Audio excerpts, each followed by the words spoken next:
Hello students, welcome to this very interesting series for this chapter acids, bases and salts. ये chapter number 2 है आपके 10th standard के syllabus में और ये केमिस्ट्री के पार्ट में आता है। अब जब केमिस्ट्री के पार्ट में हमने एक पहले भी चैप्टर किया हुआ ही है, चैप्टर नंबर 1, जिसमें रिएक्शंस है, इक्वेशंस है, बैलेंसिंग है। ठीक है, बहुत लोगों को लग रहा होगा इतना कुछ याद रखना पड़ता है, स्टेट्स भी याद रखना पड़ता है, एक्वस, सॉलिड वगैरह वगैरह।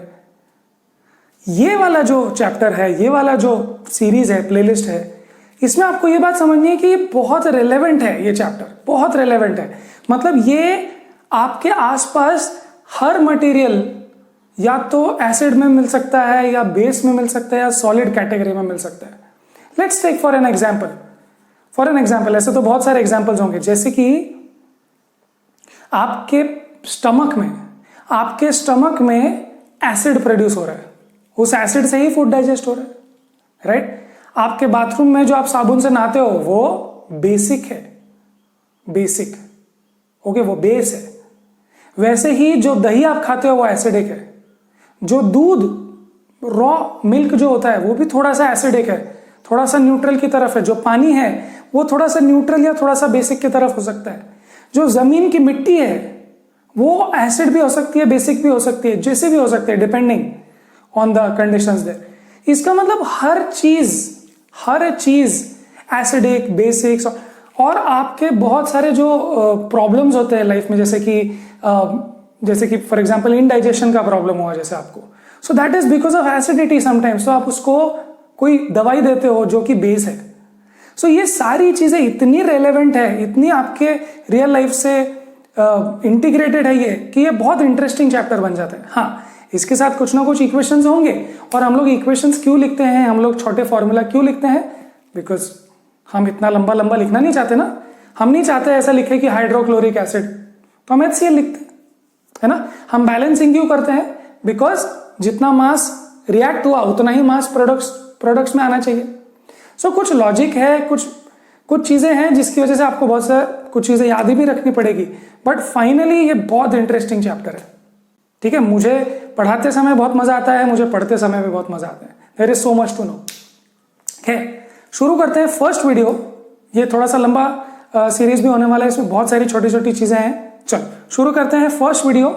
जो आपको चीजें पता है वहां से शुरू करते हैं। जैसे कि सार टेस्ट जिस चीज का आता है, खट्टा टेस्ट जिस चीज का आता है, किस किस चीजों का खट्टा टेस्ट आता है?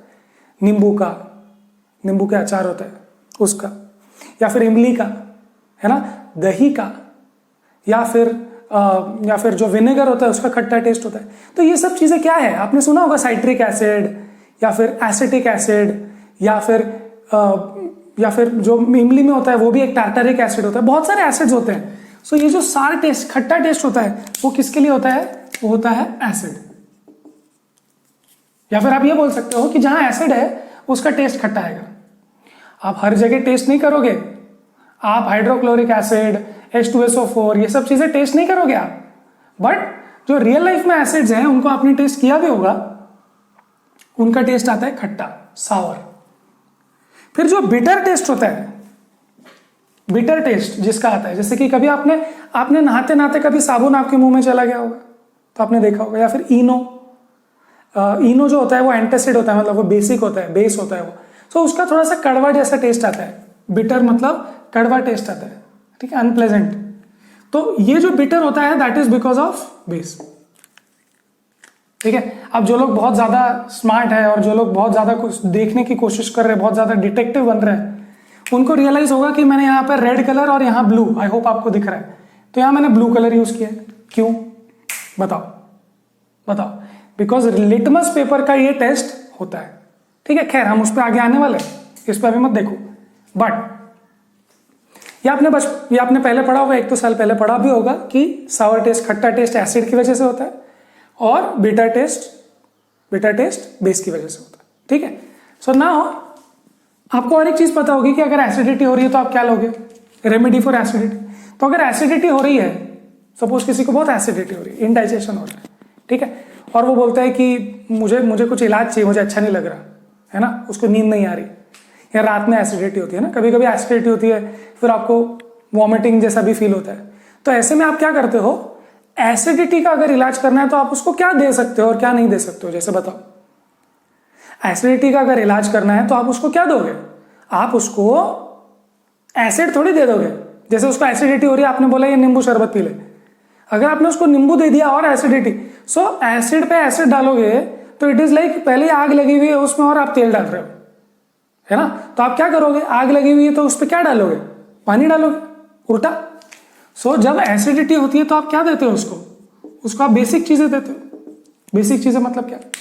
बेकिंग सोडा, बेकिंग पाउडर जैसा कुछ तो आप उसको दे सकते हो, इनो दे सकते हो, है ना, ये सब आपको पता है। Antacid, so this is anti acid, acid का उल्टा।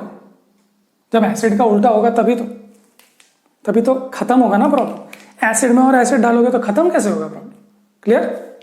सो ये तो आपने कुछ चीजें पढ़ी हुई है, ये भी चीजें पढ़ी होगी शायद आपने, जैसे कि आप हमेशा टेस्ट करके तो बता नहीं सकते कि कोई एसिड है या बेस है ना। आपको दो और तरीके पता चलते। देखो आपके पास सेंसेस क्या क्या है? आपके पास सेंसेस है आंख, आपके पास सेंसेस है टेस्ट, तो आपने टेस्ट से बता दिया। अब आंखों से भी बताएंगे, ओके। कुछ इंडिकेटर्स यूज करेंगे हम लोग। इंडिकेटर्स मतलब जो इंडिकेट करते हैं कि क्या चल रहा है, एसिड है कि बेस है। तो ये कुछ इंडिकेटर्स हैं। और एक और सेंस है, और एक सेंस है स्किन नहीं, एक सेंस है कान नहीं, एक सेंस है स्मेल।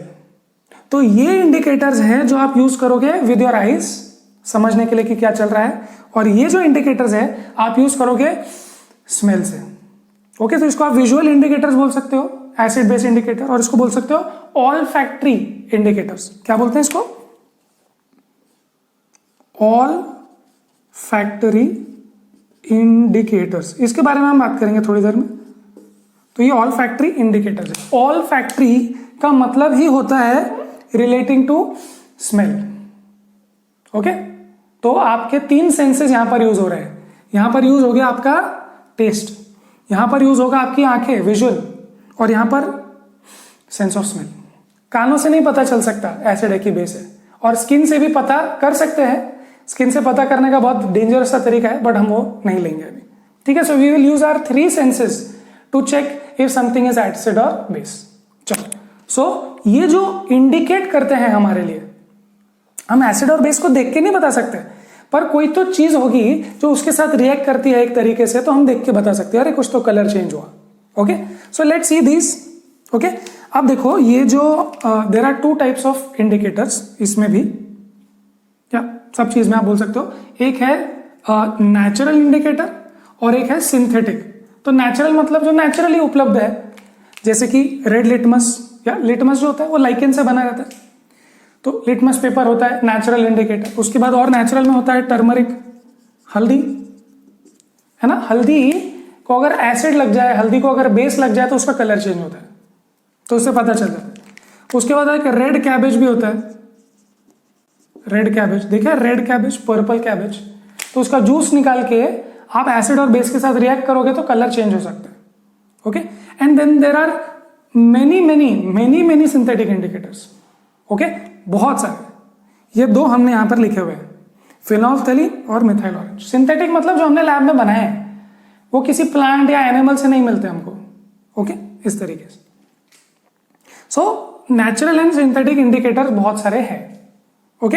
अब हम लोग देखने वाले कुछ 4 विजुअल इंडिकेटर्स और 3 ऑल फैक्ट्री इंडिकेटर्स देखेंगे कि वो एसिड बेस और न्यूट्रल में, ना एसिडिक ना बेसिक, न्यूट्रल, जैसे कि पानी, उसमें वो रिएक्ट कैसे करते हैं, क्या चेंज आता है, और वो चेंज से हम लोग समझ सकते हैं कि एसिडिक है या बेसिक है। चलो देखते हैं। शायद आपको रेड और ब्लू लिटमस पेपर के बारे में पता होगा। So if you have a red litmus paper, और अगर आप उसको न्यूट्रल में डालो, न्यूट्रल सोल्यूशन, ना एसिडिक ना बेसिक, बीच का न्यूट्रल, तो उसमें कोई चेंज आएगा ही नहीं, क्योंकि चेंज होने के लिए या तो एसिडिक कुछ चाहिए या बेसिक कुछ चाहिए। तो यहां पे तो न्यूट्रल है, so no change. No change का मतलब इट विल रिमेन रेड, इसलिए मैंने रेड में लिखा है। हाँ। अब रेड लिटमस पेपर को जब आप एसिडिक में डालते हो, या एसिड को रेड लिटमस पेपर पे डालते हो, जैसे भी, तो उसमें चेंज नहीं आता। चेंज नहीं आता मतलब अभी भी कैसा है वो, रेड, ठीक है, ओके। अब अगर आप रेड लिटमस पेपर को बेस में डालोगे तो आपको दिखेगा कि वो ब्लू बन गया, चेंज हो गया, वो ब्लू हो गया। सो रेड न्यूट्रल में कोई चेंज नहीं आता, एसिड में भी कोई चेंज नहीं आता, बिकॉज फाइनली वो चेंज होता है बेस में, और बेस में उसका कलर हो जाता है चेंज। तो जैसे ही वो ब्लू कलर हो जाएगा, अभी देखो मेरे पास में कोई अपैरेटस नहीं है, यूट्यूब पे और भी लोग हैं जो एक्सपेरिमेंट्स करते हैं, आप वो देख सकते हो। तो अगर मैं बेस डालता हूँ रेड लिटमस पेपर पे तो ब्लू या पर्पल जैसा हो जाता है, तब हमको पता चलेगा कि वो बेस है। ओके, नहीं तो देख के कैसे पता चलेगा ना, देख के तो सब कलरलेस ही लगता है ना, जो एसिड्स बेसिस मोस्टली कलरलेस लगते हैं, तो पता नहीं चलेगा। You can also use blue litmus paper. देखो ब्लू लिटमस पेपर को न्यूट्रल में कोई चेंज नहीं आता, न्यूट्रल में कोई चेंज होता ही नहीं है बेसिकली, आप देख लो। हाँ, अब एसिड में डालूंगा तो वो रेड हो गया। याद कैसे करेंगे, देखो ब्लू लिटमस पेपर को अगर एसिड में डाला तो रेड हो गया। कैसे, देखो रेड पेपर एसिड में रेड होगा और ब्लू पेपर भी एसिड में रेड ही हो जाएगा।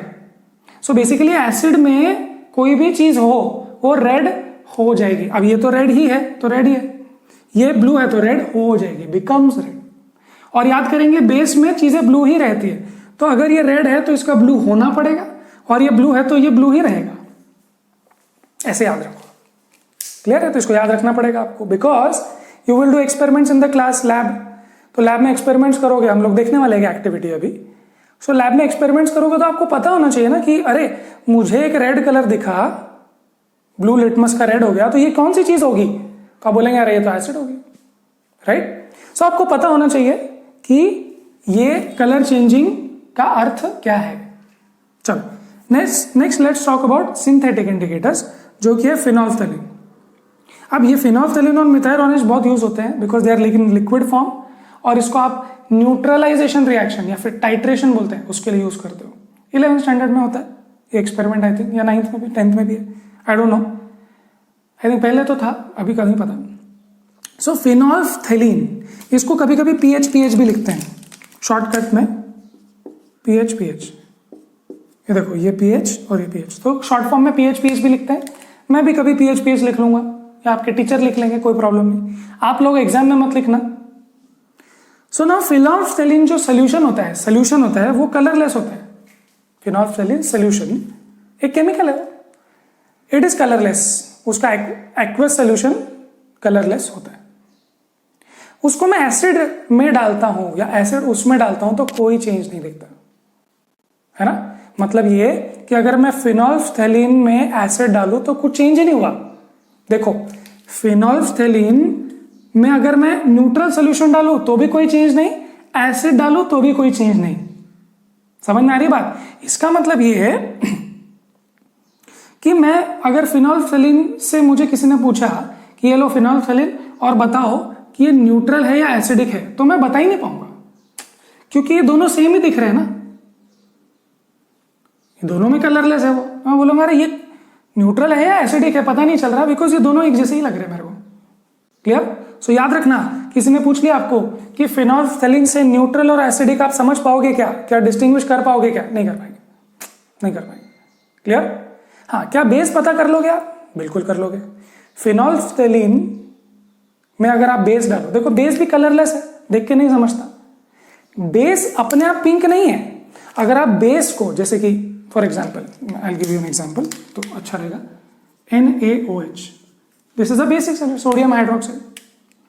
तो अगर आप इसको देखोगे तो ये कलरलेस है, बट अगर मैं ये फिनोल्फ्थेलिन में डालता हूं तो पिंक हो जाता है। तो मैं पक्के से बता सकता हूं फिनोल्फ्थेलिन में कि ये बेस है, क्योंकि पिंक दिखा। क्लियर है? समझ में आ रही बात? परफेक्ट।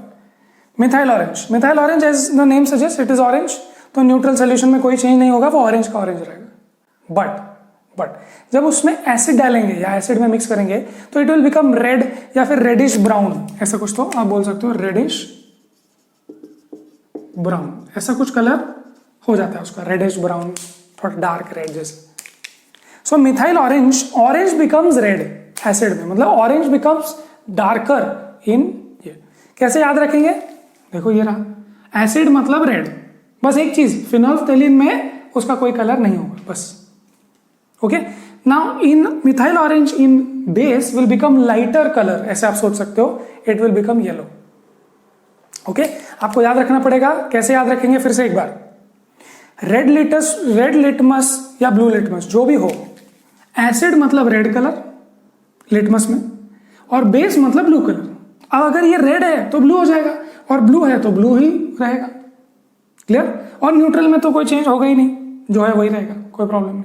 सो न्यूट्रल में कोई डाउट नहीं, और लिटमस में रेड और ब्लू में भी कोई डाउट नहीं।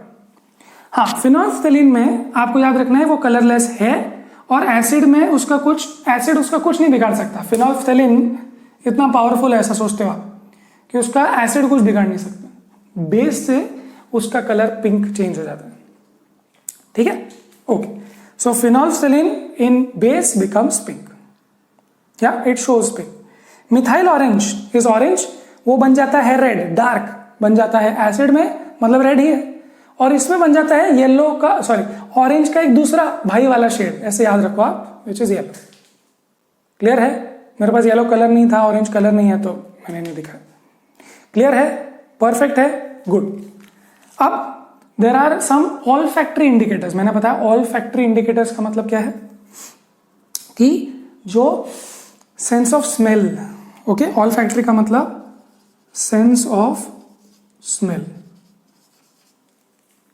ये वर्ड है। ऑल फैक्ट्री लोब होता है ब्रेन में, ऑल फैक्ट्री सेंसेस या सेंस ऑर्गन्स होते हैं, उसको ऐसे भी बोलते हैं। तो इसका मतलब जो नाक है, it is an organ which senses smell, है ना। आंखें थोड़ी ना स्मेल देखती है। So this is olfactory. Olfactory का मतलब सेंस ऑफ स्मेल से रिलेटेड। तो these are olfactory indicators, मतलब ये स्मेल से बताते हैं कि क्या चल रहा है। ओके, अब वेनिला एक्सट्रैक्ट, एक स्मेल आता है आपको वेनिला एक्सट्रैक्ट का। वेनिला का स्मेल कैसा, स्वीट स्मेल है ना, sweet smell, vanilla flavour. Onion का स्मेल कैसा है, पंजेंट है, स्ट्रॉन्ग है, आपको बेसिक स्मेल पता होगा। और क्लोव मतलब लौंग, है ना, लौंग। तो इलायची लौंग होता है ना, लौंग देखते हो आप लोग, वो आप चावल वगैरह को स्टोर करने में उसमें इलायची लौंग थोड़ा डाल देते हो। या फिर कुछ लोगों को कभी दांत वात दुख रहा हो या बैड ब्रेथ हो, तो उसके लिए वो लौंग खाते हैं। तो आपको पता है मसाले में होता है, बिरयानी वगैरह में। सो लौंग भी एक मसाला है जिसको आप ऑल फैक्ट्री इंडिकेटर जैसे यूज। लौंग की एक बहुत स्ट्रॉन्ग टिपिकल स्मेल होती है, बहुत लोगों को अच्छी भी नहीं लगती, वो बहुत लोगों को अच्छी लगती है। तो इन लोगों के अपने एक पर्टिकुलर स्मेल है। ये स्मेल अगर एसिड और बेस में चेंज हुए तो हम बोलेंगे कि कुछ तो पता चला, है ना। चलो देखते हैं। वेनिला एक्सट्रैक्ट न्यूट्रल में कुछ चेंज नहीं आएगा, अनियन का भी कुछ नहीं आएगा। बेसिकली देखो, अगर आप वेनिला एक्सट्रैक्ट, अनियन, क्लोव को किसी को भी पानी में डाल दो, न्यूट्रल पानी में, तो स्मेल अभी भी आती है, थोड़ी डाइल्यूट हो जाती है, बट आती है। Smell will not change. Interesting part is कि देखो, ये इसमें भी सेम है और इसमें भी सेम है। वेनिला एक्सट्रैक्ट जब आप एसिडिक मीडियम में डालते हो तो चेंज होता ही नहीं स्मेल, अभी भी वेनिला का स्मेल आ रहा है। न्यूट्रल में और एसिड में कोई चेंज नहीं है, और इसमें भी कोई चेंज नहीं है, इसमें भी कोई चेंज नहीं। याद रखो, ऑल फैक्टर इंडिकेटर्स जो हमको बुक में दिए हैं और जो हम यूज कर सकते हैं, वो ये कि वेनिला एक्सट्रैक्ट, अनियन, क्लोव, इन चीजों का न्यूट्रल में तो कोई फर्क होगा भी नहीं, एसिड में भी कोई फर्क नहीं होगा। जस्ट लाइक फिनोल्फ्थेलिन, फिनोल्फ्थेलिन का भी कलरलेस होता है, न्यूट्रल में वैसे ही रहता है, और एसिडिक में भी वो कलरलेस ही रहता है, कोई चेंज नहीं होता। वैसे ही यहाँ बट इनको अगर आप बेसिक सोल्यूशन में डालो, जैसे कि साबुन बेसिक होते हैं, तो अगर आप इस चीज को साबुन से मिला दो, सो स्मेल विल बी लॉस्ट, तीनों का स्मेल लॉस्ट। तो इसका मतलब ये है कि आपके पास सपोज वेनिला एक्सट्रैक्ट है या अनियन है या क्लोव है, ठीक है, आपने उसको साबुन से घिस दिया, साबुन के साथ मिला दिया, तो अभी स्मेल नहीं आ रही। ट्राई करके देखो, स्मेल नहीं आएगी, या फिर बहुत कम हो जाएगी। क्लियर है? तो इसका मतलब क्या है, हमने अभी तक जो देखा वो ये था कि एसिड बेस क्या होते हैं, या आपने स्कूल में पहले भी पढ़ा हुआ है, पहले की क्लासेस में। इंडिकेटर्स होते हैं नेचुरली जो पाए जाते हैं, turmeric, red cabbage, litmus paper, ये सब। फिर सिंथेटिक भी होते हैं ये सब, है ना। अब इनके ये पर्टिकुलर चेंजेस है जो आपको याद होने चाहिए, जो बिल्कुल याद होने चाहिए।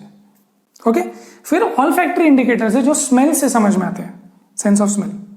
वेनिला, अनियन, क्लोव, तीनों का रिएक्शन सेम हो रहा है। क्या हो रहा है रिएक्शन? न्यूट्रल में कोई चेंज नहीं, एसिड में कोई चेंज नहीं, बेस में स्मेल चली गई। से कोई कलर थोड़ी है, कि अरे कलर ये से वो हो गया, नहीं, स्मेल है या नहीं है, स्मेल चली गई तो हमने बोला कि अच्छा ये तो बेस है ना। तो अगर ऑल फैक्ट्री इंडिकेटर्स ये वाले हैं, अगर आप देखते हो स्मेल चली गई तो आप बोलेंगे कि ये बेसिक सोल्यूशन था, ठीक है, बेस था। क्लियर है, बहुत अच्छा लग रहा है। चलो अब आगे बढ़ते हैं और हम लोग, आपको रियलाइज हुआ है कि नहीं हुआ है, बट हम धीरे धीरे पार्ट 1 पे जा चुके हैं, जो कि है which is called understanding the chemical properties of acids and bases. तो ये पहली प्रॉपर्टी भी हमने समझ ली, एक एक्टिविटी दिया है वो हम लोग कर लेते हैं, ठीक है। सो ये तो इंट्रोडक्शन है। इसके बाद में हम लोग क्या बातें करने वाले हैं, केमिकल रिएक्शंस एसिड्स और बेसिस के कैसे होते हैं, जैसे मेटल्स के साथ, कार्बोनेट्स, हाइड्रोजन कार्बोनेट्स वगैरह वगैरह के साथ। चलो सो एक काम करते हैं, let's look at activity number 2.1। उसमें उन्होंने क्या दिया है, आपको कुछ केमिकल्स दिए, ओके, कुछ केमिकल्स दिए हैं और उन्होंने बोला है कि आप इन पर ये चारों इंडिकेटर से, इनसे नहीं, ये चारों इंडिकेटर से आप टेस्टिंग करो और देखो कि क्या रीडिंग्स आ रहे हैं, मतलब क्या कलर्स आ रहे हैं, कुछ चेंज हो रहा है कि नहीं हो रहा है वगैरह वगैरह, और उसको टैबुलेट करो, ओके। तो हमने टैबुलेट तो कर लिया है कि अगर एसिड हो तो ये चेंज होता है, बेस हो तो ये चेंज होता है, ये तो हमने देख लिया। अब हम एक काम करेंगे, आप ये लेबोरेटरी में एक्सपेरिमेंट तो करोगे, जो उन्होंने लिस्ट दिया है वो लिस्ट के साथ देखते हैं कि एक पर्टिकुलर केमिकल के साथ में क्या चेंज आया, देन वी कैन कैटेगराइज, नो ये एसिड है ये बेस है। लेट्स टेक फॉर एग्जांपल, मैं काम करता हूं, इसको हटा देता हूं। हाँ, so what are they giving, मैं एक बार लिस्ट लिख लेता हूं। देखो, they are giving some chemicals का लिस्ट है, जो कि लिस्ट देखो क्या है। देखो उन्होंने दिया है HCl, H2SO4, HNO3, CH3, COOH, मतलब एसिटिक एसिड। हाँ, ये 4 चीजें उन्होंने दिया है। अब ये जो 4 चीजें हैं, इन 4 चीजों के साथ अगर मैं ये सारे इंडिकेटर्स के साथ रिएक्शन करूं तो मुझे पता क्या चला। जैसे देखो, जब मैंने रेड लिटमस पेपर लिया इनके साथ तो मुझे कोई चेंज नहीं मिला, समझ में आ रही बात। अगर मुझे इन इंडिकेटर्स के साथ, सॉरी रेड लिटमस के साथ अगर मैंने इसको डाला और कोई चेंज नहीं मिला, तो आप ये बोल सकते हो कि भाई या तो ये एसिडिक है या तो ये न्यूट्रल है। अगर ये बेसिक होते तो ब्लू हो जाता, but there is no change. फिर मैंने ब्लू लिटमस लिया और वो रेड हो गया, तो आप पक्का बोल सकते हो, पहले आपको यहां पे डाउट था, है ना, अब आपने देखा ब्लू लिटमस रेड हो गया, ब्लू लिटमस रेड हो गया मतलब पक्का ये एसिडिक है, ठीक है। फिर आपने फिनोल्फथालीन लिया, कुछ कलर चेंज नहीं हुआ। फिर आपने मिथाइल ऑरेंज लिया और वो थोड़ा सा रेडिश ब्राउन हो गया। देखो, आप जितना ज्यादा डालोगे उतना ज्यादा रेडिश ब्राउन होगा। तो इसका मतलब ये सारे के सारे कौन है, ये सारे के सारे एसिड्स हैं। समझ में आ गया। आप इनके साथ रिएक्ट करो, इन सबको आपके लेबोरेटरी में होगा, सब कुछ करो रिएक्ट। क्लियर। अच्छा, उन्होंने और एक लिस्ट दिया है, देखो लिखते हैं, और जो कि बेस की कैटेगरी में आते हैं, जो है NaOH, CaOH ट्वाइस, और कौन सा दिया है KOH, MgOH, KOH, MgOH twice, और एक दिया हुआ हमने NH4OH। ये केमिकल्स उन्होंने दिए हैं, और ये केमिकल्स पता चलते हैं बेस है। कैसे, देखो, जब हमने रेड लिटमस लिया और देखा ब्लू हो गया तो हमने बोल दिया पक्का ये तो बेस ही है, बिकॉज अगर रेड ब्लू हो गया इसका मतलब पक्का यही हो सकता है, और तो कोई चांस नहीं। ब्लू लेते आप तो वो ब्लू ही रहता, बट ब्लू रहता तो यहां भी रहता। सो ब्लू लिटमस पेपर से आपने टेस्ट किया, वो पक्का नहीं होता आपसे, बट रेड लिटमस से पक्का हो गया। क्लियर है। हाँ, फिनोल्फथालीन से पिंक हो जाता है, आप बोलते हैं अरे अब तो पक्का ही वो बेसिस है। और अगर आप मिथाइल ऑरेंज लेते और वो येलो हो जाता तो डेफिनेटली। क्लियर। सो आपको समझ में आ रहा है, ये सब आपको कॉम्बिनेशंस करने हैं। If you know this table, if you know this कि कौन सा कलर चेंज कब होगा, तो आपको पक्का क्लियर हो जाएगा कि कोई गिवन केमिकल एसिड है या बेस है या फिर न्यूट्रल है। क्लियर। ध्यान से, अगर न्यूट्रल सोल्यूशन होगा तो कुछ चेंज नहीं होगा कहीं पे, कहीं भी नहीं। अगर एसिडिक होगा तो ये चेंज होगा और ये भी चेंज होगा। तो एसिडिक आप बता सकते हो कैसे, कुछ तो चेंज होगा, है ना, ये दोनों चेंज। अगर बेस होगा तो क्या क्या चेंज होगा, ये और ये 3 चीजें चेंज। और अगर न्यूट्रल होगा तो कहीं भी चेंज नहीं होगा। क्लियर है? सो अगर आपको गिवन सोल्यूशन पानी दिया है या HCl डाइल्यूट दिया हुआ है या फिर KOH दिया है तो आपको कैसे पता चलेगा? ये टेस्टिंग करके। क्लियर? इसकी स्मेल मत लेना। ओके, स्मेल लेने वाले ज़्यादा इफेक्टिव नहीं है, ये एक्सपेरिमेंट्स हम जनरली करते हैं। क्लियर है? समझ में आ रहा है? So this was activity 2.1। ये 2.1 एक्टिविटी की हमने। क्लियर है? गुड। अब हम लोग बात करेंगे क्वेश्चन नंबर 1 और फिर एक रिएक्शन की हम लोग बात करेंगे। सो नेक्स्ट वीडियो जो होगा that will be all the set of reactions. जैसे कौन से रिएक्शंस है? Reactions of acids and bases with metals, hydrogen carbonates वगैरह वगैरह। क्लियर? अब ये क्वेश्चन करते हैं और फिर उनमें से एक रिएक्शन करेंगे जो होगा acid and bases reacting with each other. Clear? चलो, so now let's take one question which is given as which is on page number 18. So let's see. Page number 18 पे क्वेश्चन दिया है, ध्यान से देखना, ये ऐसे ही है, कॉम्प्लिकेटेड लगता है क्वेश्चन, आपको ये याद रखना है। You have been provided with 3 test tubes. One of them contains distilled water, मतलब neutral. Other 2 contain acidic and basic solution respectively. If you are given only red, how will you identify the contents of each test tube? देखो, आपके पास 3 test tube थे, आपने red litmus इसमें डाला तो आपको दिखा नो चेंज, नो चेंज। आपने इसमें डाला वो हो गया ब्लू, और इसमें डाला आपने बोला नो चेंज। तो मुझे बताओ डेफिनेटली जो ब्लू हो गया वो कौन होगा? डेफिनेटली ये कौन होगा? बेसिक होगा। पक्की बात हो गई? यस। अब नो चेंज में क्या हो सकता है? नो चेंज में ये हो सकता है न्यूट्रल और एसिडिक, और ये भी हो सकता है न्यूट्रल और एसिडिक। ये दोनों न्यूट्रल और एसिडिक हो सकते हैं। समझ में आ रही है बात? परफेक्ट। क्या अपन ने ये एक्सपेरिमेंट सिर्फ रेड लिटमस पेपर से हमने ये बता दिया कि बेसिक कौन है? यस, पक्का, मतलब रेड ब्लू हुआ मतलब पक्का बेस है। बट अगर रेड चेंज नहीं हुआ तो फिर कुछ भी हो सकता है। क्लियर है? चलो, अब हम क्या करेंगे? अब हम करेंगे नेक्स्ट आइडिया। देखो, आप मुझे बताओ, अगर मैंने थोड़ा सा बेस इसमें डाला, ध्यान से देखना, अगर मैंने थोड़ा सा बेस इसमें डाला और थोड़ा सा बेस इसमें डाला, थोड़ा सा, ओके, मिक्स किया, थोड़ा सा इधर डाला, थोड़ा सा इधर डाला। अब मुझे क्या दिखा? अब मिक्स करने के बाद मुझे दिखा कि ये चीज ब्लू हो गई। तो कैसे लिखूं ब्लू? ब्लू से लिखता हूं, turns blue after mixing base. देखो, अगर मैंने यहां से बेस, ये बेस हो गया पक्का है, अगर मैंने ये बेस उठा के इसमें डाल दिया तो मुझे दिखा कि ये ब्लू हो गया, और मुझे यहां दिखा कि यहां पर अभी भी नो चेंज है। बताओ क्या मतलब है इसका? अगर मैंने बेस को न्यूट्रल में मिलाया तो वो अभी भी बेसिक ही होगा ना। थोड़ा सा बेस को न्यूट्रल में मिलाया तो न्यूट्रल एंड बेस का फाइनल आंसर भी बेसिक ही होगा। तो इसका मतलब ये ब्लू हो गया, इसका मतलब ये न्यूट्रल था। This is neutral.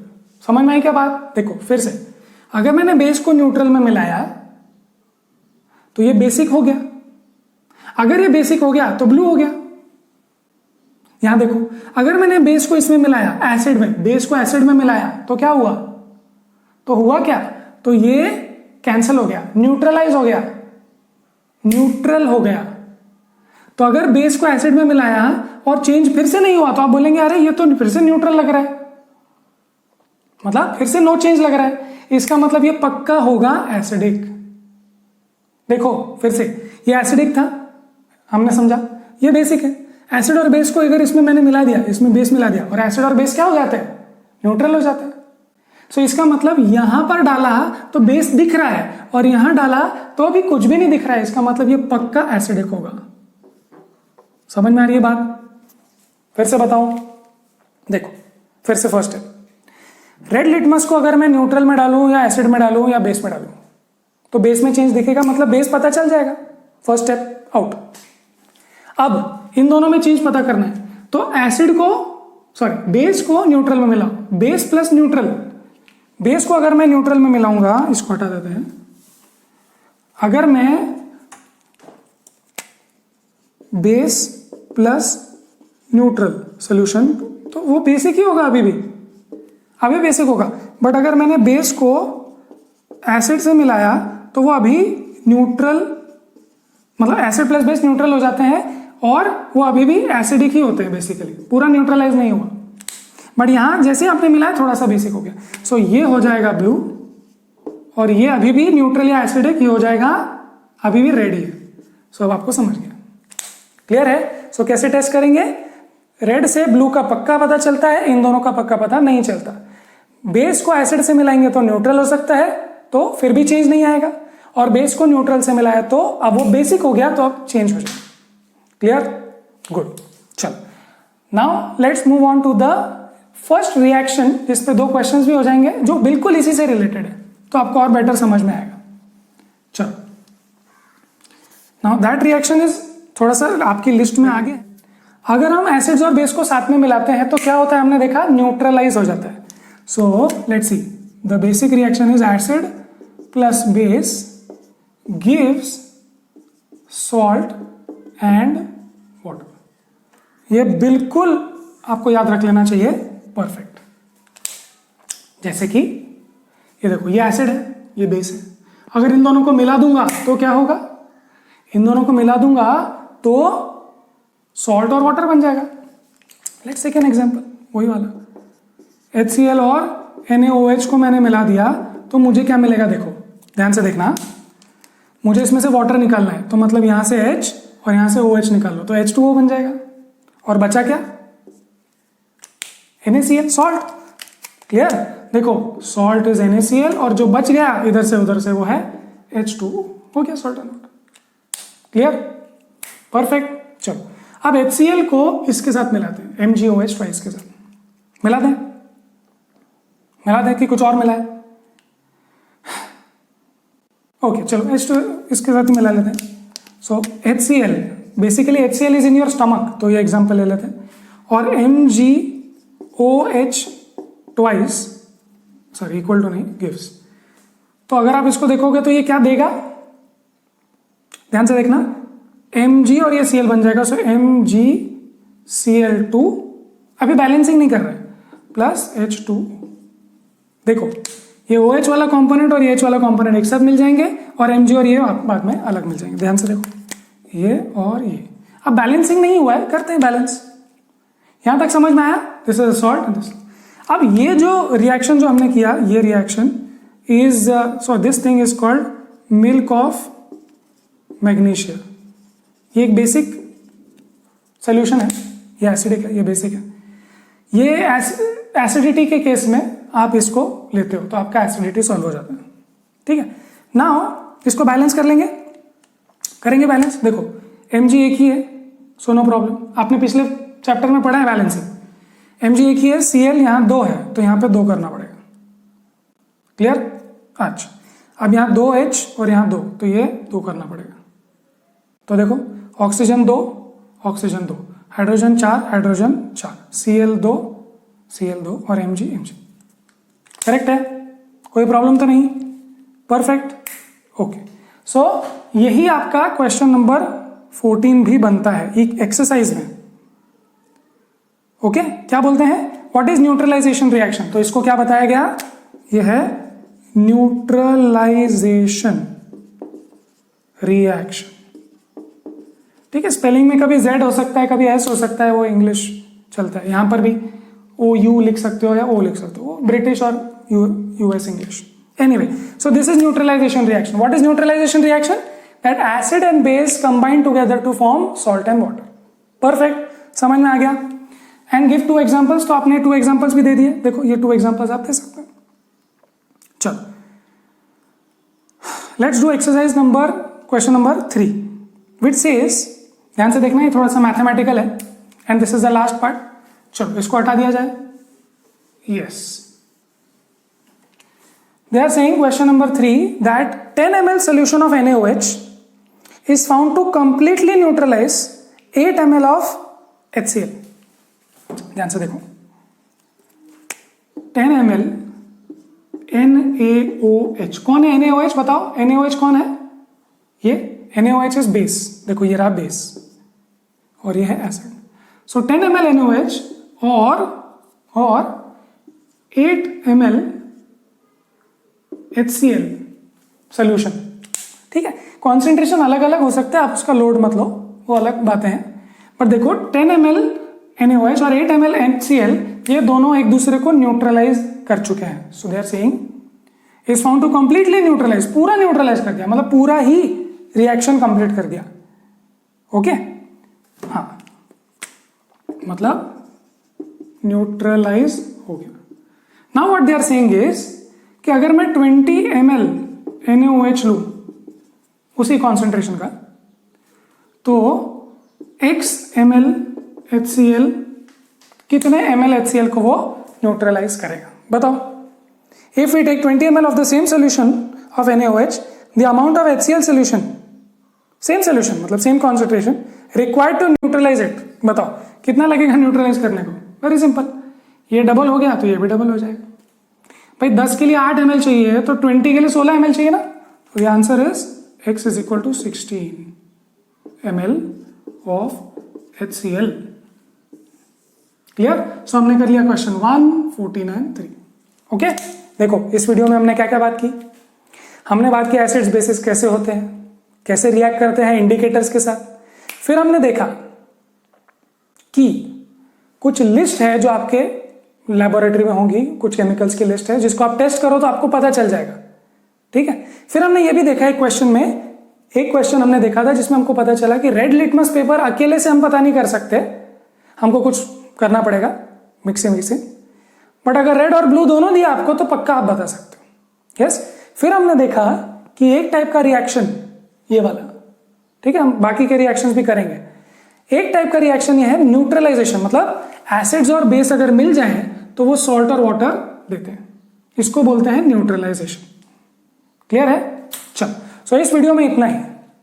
Next video में हम लोग बात करेंगे कुछ और रिएक्शंस की. मैंने आपको पहले भी बताया, हम लोग बात करेंगे एसिड्स और basis reacting with metals, reacting with other chemicals, और देखेंगे वो रिएक्शंस कैसे हैं. ठीक है, सो आई होप आपको अच्छा लगा हो, आई होप आपको ये बहुत रिलेवेंट भी लगा हो. कुछ कुछ चीजें आप याद भी रखनी पड़ेगी, दैट्स ओके.